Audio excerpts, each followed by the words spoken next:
How's it going, guys? Teddy Meg here, coming at you guys with the Yu-Gi-Oh deck profile for what deck and who is doing it. Taka 1326 coming at you with my Yubel deck profile. It's been a long time since I've done any Yubel related deck profiles. I have a profile up from like maybe almost 10 years ago. That was probably my last one I did. And when I saw all this new support was coming out, I brought out all my old Yubel stuff from my little safe and decided time to play. I have actually the Field Center from the sneak peek given to me from Teddy Mac, and I have the other Field Center from OCG that was given to us by the host of Stackz Gaming. All right, so let's get into this little profile. So we have our OG Yubel. I run 2 copies of the OG, one of the second form and one of the third form. With this, you're basically just gonna try to float into each of these with all the new support. Most people either do the one of the second, 2 of the first, or 1-1-1. Just for fun, I'm gonna do this little combo line of this and see how it goes. I really haven't even bricked on them. Like, I know they are bricks at times, but I've not bricked on them. I'm going to take it to the San Diego Regional and test it out there, and then I'll see when I brick and how many games that goes into. We have our new Will of D card, Samsara D Lotus, and it's a lone fire for Yubel, essentially.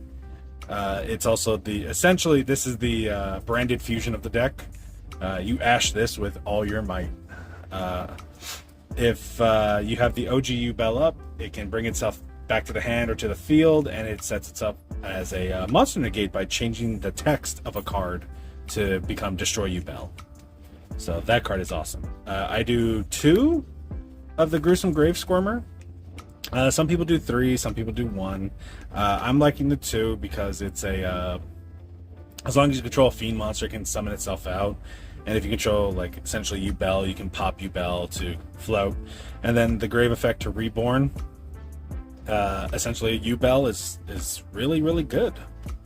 Then we have what makes the deck really good, Spirit of Yubel. She's a hand trap. She can protect you from damage. When she's summoned, she can add or set to the field a spell or trap that mentions Yubel. And then when she's popped, she floats to the original Yubel, and then you take no damages from battles involving this card and can't be destroyed by battle. So that is what's good, and the destruction effect is not once per turn. Then we got our basics, the Dark Beckoning Beasts. These little guys are your other starter, because when they're normal, they grab the spell, and then they allow an additional normal summon, so that always gets you your Samsara D Lotus going with it. If not, you try to use these to try to make a little negate with a rank 2 if you run that, or you just try to float into your Unchained package. Speaking of that, we got our one Shavada. Essentially just for the popping the Yubel to float and for your Unchained shenanigans. When we got our hand traps, I'm doing a little spread. 2 Ash, 1 Veiler, 2 Mourner, 2 Nib. We'll just throw them here right now as well. And 3 Imperms. The ratios seem a little weird, and it's more so for the one card I run in the deck. Nib is good, you just don't want to brick on it. Ash is good. Mourner's good because there's still Shifter running around. Imperm's still Imperm. And the one of Veiler, because if your hand's like Mourner or Veiler, you can use both if need be. Just Mourner's more versatile because it can be used in any other phase versus Veiler only needing the main phase. Our area, there's a lot of Tempai, so that's why the Nib, it's like at 2. If I see that matchup, I have other things for it. But we have our Mature Chronicle. Gains a counter for every time you special summon special summon that is a Yubel monster or mentions Yubel. So yeah, that's pretty good. Gaining all the different counters, such as your Super Poly, Reborns, or Pops. Yeah, we got an actual phone landline in the back. Then you got our Nightmare Pain, which is your search spell that can get set by your spirit, and it destroys a dark monster you control and can float your Yubels essentially. It's really good, and it's this with other cards can essentially force an OTK, or yeah, no OTK, because while this is on the field, they have to attack Yubel, and they take the damage. The new card that made the deck so much better, Nightmare Throne. The Nightmare Throne's your other search spell, and it can take a fiend monster with 0 attack, 0 defense from your deck and either add it to your hand or destroy it, which will allow your Yubels to float if you're trying to go that route.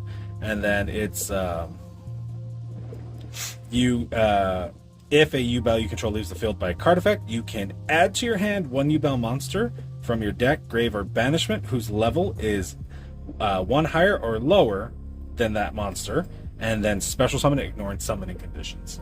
So it allows your second form and third form to just not miss timing. Then the card that works with our Dark Beckoning Beasts, Opening of the Spirit Gates.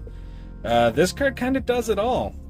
Grabs another Dark Beckoning Beast, discard a card to special summon a fiend monster with 0 attack and defense from the grave, and then if you control level 10, you can add back a continuous spell, so you're always able to try to grab back your Nightmare Pain. Then you got your 2 super polys. I tried 3, just 3 was so bricky at times. 2's good, and especially when it's searchable, it might go to 1 later. Terraforming for your field spell, 1 for 1 for your D-Lotus, called by, and a cross out. That's why the wonky ratios, just, your deck is a magnet for Ash Blossom because of the Samsara D-Lotus, so it's good to just have a cross out and a call by. Just, it's that extra call by you need at times. The one trap, the Abominable, just because I prefer the Reborning effect versus people running the Escape, which will pop a card. It's player's choice at times. I just think the Reborn's a little bit better versus how I play. And then Eternal Favorite. It can act as a super poly. If not, it special summons one of your Yubel monsters that is banished or in your grave. And then neither player can activate cards or effects when that monster is special summoned. If you activate this in Chain 2, I believe it's your monster won't miss the timing to activate its effect, but it has to be activated as a Chain 2. So that is the main deck. It's a 42 card deck. Nice little number. So next is our extra deck. I run our super poly target of a Mud Dragon, Garura, and a Yubel, the Loving Defender Forever. Yes, I got this little baby today. It was a late birthday gift. And this card, it's a one of. Even when the new ones come out, it's going to probably be a one of. Just because Super Poly is played so much here in the TCG. So when, hopefully in June, when we get Phantom, your deck will change a lot, actually quite a bit. I'm doing one of the Tarantula. Just because if your life points are a big difference between you and your opponents, this thing can just hit for game. One of our new guy, the guy who looks like a fusion of all 3 Sacred Beasts. Varudus, the final bringer of End of Times. He's your Omni Negate and a popper, what was it? Baron died this year and this card's born, so welcome back, Baron. So next, I like doing it personally for me. I like having the Gustav Max and the Juggernaut Lieb. To this day, I think the funniest joke I've ever had with a friend was, he said, "Oh, what's that card?" And I said, "Super Dreadnought Rail Cannon Gustav Max." And he says, "Well, if you don't want to tell me what the fucking card is, you don't have to be a dick." Some people don't run this part because the deck can OTK on other ways. I just like having it as personal preference. And this card, just for time, burn your opponent for 2k. And the one Typhon, you just need Typhon. There is talk about maybe throwing back in Zeus because the way to win this matchup sometimes is just to make a Zeus and send all the cards to the grave. That's an option to do. You got your Almirage because you need to be able to send to your grave at times. your Beckoning Beast, so you can make it live for your Spirit Gates. Your Muckraker from the Underworld. She's the only one. I know a lot of people run her. I'm 50-50 with her at times. She's a reborn for the deck, but I don't see myself making her as often. But after this weekend, we'll see how testing goes. Your typical SP Little Knight, which is because you run Unchained Soul of Rage. So you take your opponent's monster, SP Little Knight, so you get those 2 forms of interruption. One Lord Yama. It's Yama, kind of gets your entire combo going. And then I'm doing the Anguish and Abomination. I'm not doing the Access Code Talker or the what's the other one? The other link for in this meta. The Appaloosa. Not currently doing those. I feel like everyone is trying to end on Appaloosa, and then everyone tries to push for game with access code. So if you learn to play around those, you're kind of going to be okay.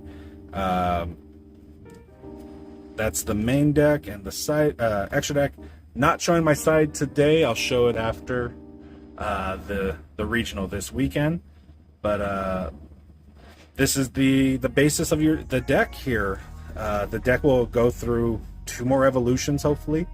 Once in June when we get the Phantom of Yubel, and then come July when we get the Fiendsmith.